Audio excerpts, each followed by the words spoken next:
Hi, welcome to the Bookish Quilter, where we talk about quilts and we talk about books. My name is Barbara, and today's project is a fat quarter mini crossbody bag. This bag is made from one fat quarter. It's fully lined. It has optional Velcro closing, a long strap, so you can just slip it over your shoulder like this or wear it as a true crossbody. And I put some felt in to stiffen it a little. That's totally optional.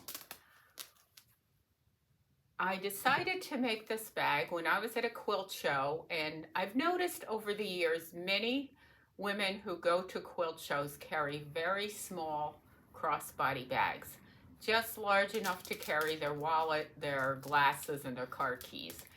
And that's because they also have a large tote bag for the purchases that they make at the quilt show. So I came up with this idea, which is, as I said, made from one fat quarter of fabric. The lining is the same. And I'm going to show you how to make it. The first thing you're going to do is square up your fat quarter so it's a perfect rectangle and you have 90-degree angles in your corners. Don't worry about what it measures. It's going to be approximately 18 by 22. It could be a little smaller after you square it off. What you're going to do first is you're going to cut two 2-inch strips across the wider measurement of your piece. This is going to be for your strap.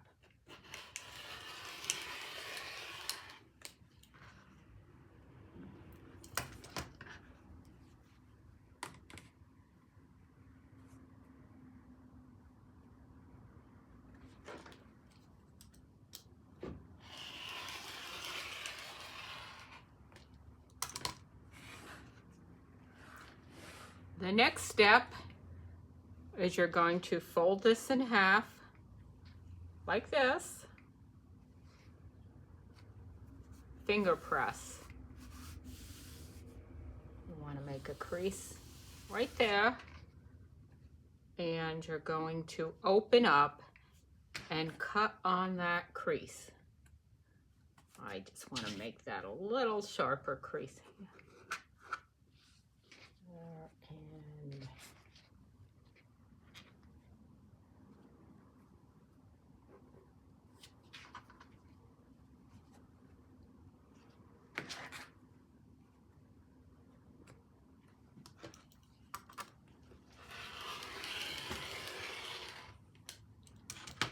if you're going to use any interfacing or stiffening of any kind for your bag, you're going to take one of these pieces and use that for your pattern piece. So what I'm going to do is I'll take this piece here. This is the thin piece of felt that I mentioned in my Dollar Tree video, and I'm just cutting it to this exact dimension here.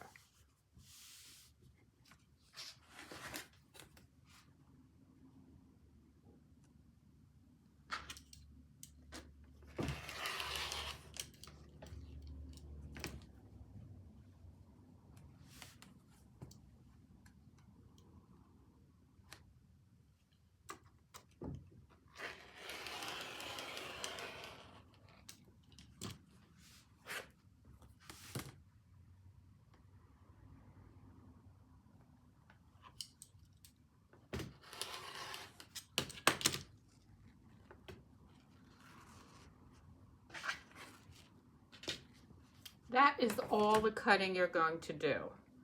Now, because I chose a batik, there's no right or wrong side. So I am just going to put a piece of tape on each of these and label the right side.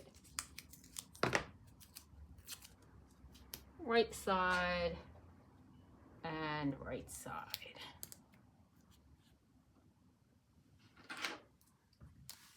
Just put an R on it.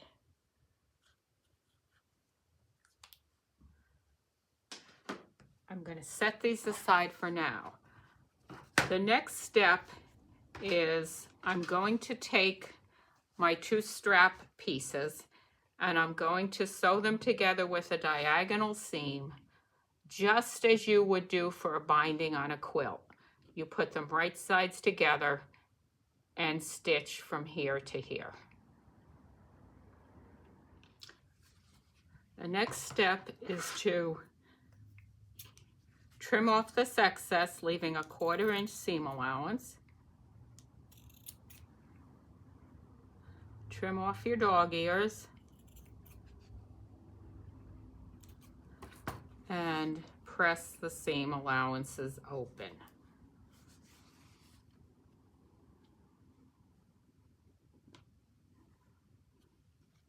You're then going to turn under a 1/4 inch on each long side and press that down. Once you have your edges pressed, you're now going to fold it in half lengthwise and press again. Once you do that, you're going to top stitch very close to the edge on both long edges of the strap. Now that you have your strap all sewn, you're going to take the piece of fabric that has the stiffener behind it, if you're using it. If not, it doesn't matter.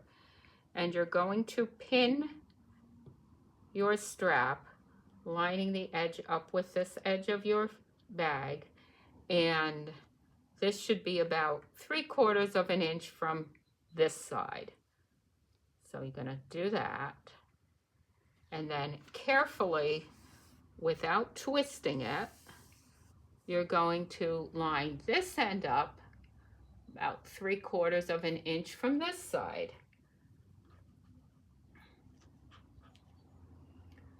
You're going to stitch these on, going back and forth about 3 times to make sure they're securely sewn. I forgot to say that when you sew these down, you stitch close to the edge, just about 1/8 of an inch.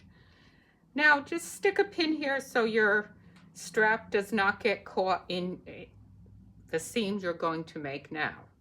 You're going to lay this right sides together with this and match the edges and pin them together. Now I have my pieces pinned right sides together with my strap tucked inside. I'm going to stitch with a 1/4 inch seam allowance the entire way around, leaving an opening of about 4 inches on one long side. So what I'm going to do here, where I have the 2 white pins, that's going to be my opening. I'm going to start here, back stitch, stitch around, and when I get to here, I'm going to back stitch again. Now I'm going to clip my 4 corners and turn this right side out. You want to be careful not to go right up to your stitching. Leave a couple threads space there.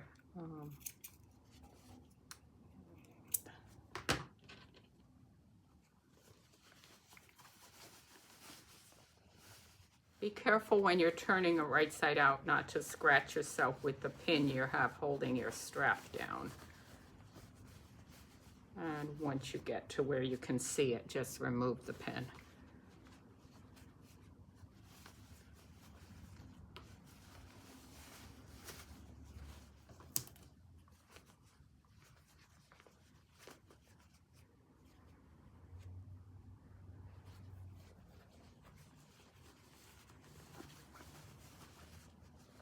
Now you're going to just get all your corners nice and sharp and press your seams and turn under the opening here. Okay, I've got it all pressed and I pinned my opening shut. At this point, if you want to put a Velcro closure on your bag, you're going to cut a strip of Velcro about 1 inch narrower than this dimension. And you're going to stitch half of it here, close to the top, and half over here. And I'm going to show you how to, I'm going to do that on this one. And after I do that, I'm also going to top stitch very close to these short edges. Okay, here's my Velcro.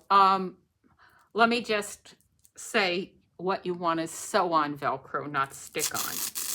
Because stick on Velcro gums up your needle and your thread will break. So this is the inside of your bag. You're going to look at both sides and determine which one you want to be the inside. And you're going to place one piece of Velcro like this, center it between the long edges, and have it be about 1/4 of an inch down from the top. And you're going to do the same with your other side. So I'm going to sew those down, I'm going to top stitch, and then I'm going to show you what to do next.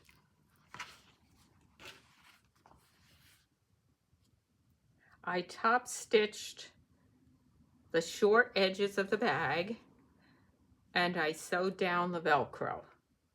I also top stitched my opening over here. It just makes it easier when you're finishing the bag. Just stay within about 1/8 of an inch from the end. This is the inside of the bag. Your next step is going to be to turn it like this so that outside of your bag is together. Fold it in half.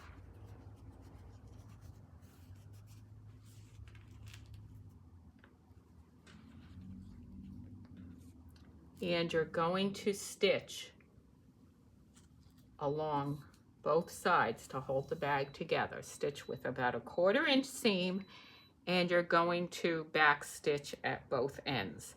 So you're going to sew here and here.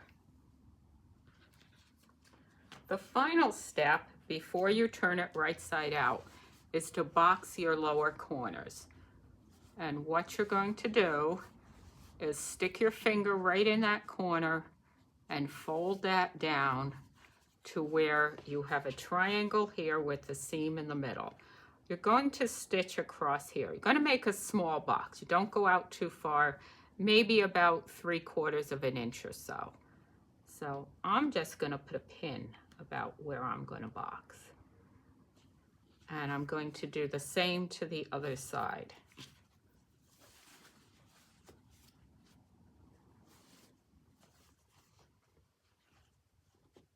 Again, about 3/4 of an inch. You don't want to make your box too big because the larger you make it, the shorter your bag will become. You can see how I've boxed my corners here. I'm now going to clip the thread.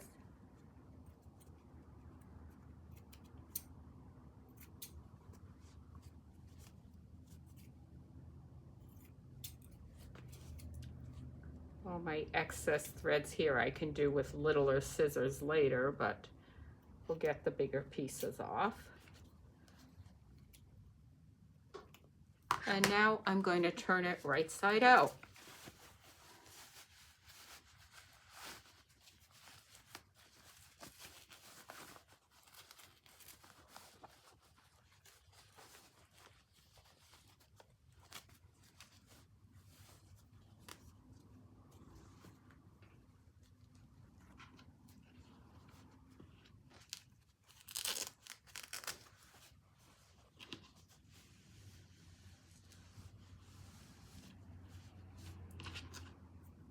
Once you do that, you're going to press it one more time.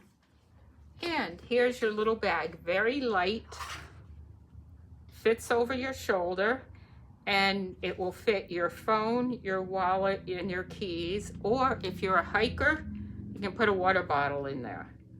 So I hope you've enjoyed this and that you like, subscribe, comment, and stay tuned for the book review.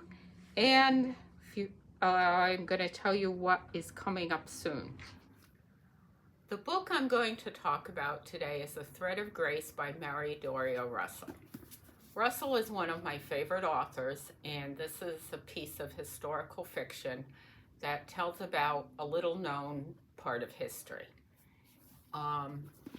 When Germany occupied France, the southeastern portion of France was actually occupied by the Italian army. And in 1943, with Italy no longer part of the Axis powers, Germany moved into that part of France, and 40,000+ Jews were no longer safe. They crossed the Alps into northern Italy, and this is the story of the refugees and the people who helped them set against the war. And basically, the characters are phenomenal. There are two gentlemen who are both striving for redemption. One is a SS medical officer who is the first character you meet in the novel when he's stumbling drunk through St. Andreas searching for a priest. He wants to make confession. The second person who comes to his aid is a well-dressed Italian gentleman. And these two people are, as I said, phenomenal characters. You will also meet the refugees, the partisans, the townspeople, and because it's a story set against the war, not everybody survives. And what I love about the book is Russell actually flipped a coin to determine who would live and who would die, and wrote the story based on the results of the coin toss. Again, A Thread of Grace by Doria Russell, and I hope you'll give it a try because it's a really wonderful book. And as I said earlier, please like, subscribe, comment, and I will see you soon. I believe my next project will be something with a layer cake. I have a plan in mind. I have a layer cake ready to go, and I think I'm going to do that next. One word about the quilt behind me. There is a digital pattern available. I will link to that. It's a 3-yard quilt, takes 3 1-yard pieces of fabric. It's called Teatime, which I named because the focus fabric that I used is actually tea bags. And the back is tea-themed fabric also. So again, I will link to that. It's a PDF pattern, so it doesn't matter where you live. You can have the pattern instantaneously. So thank you again and have a great day.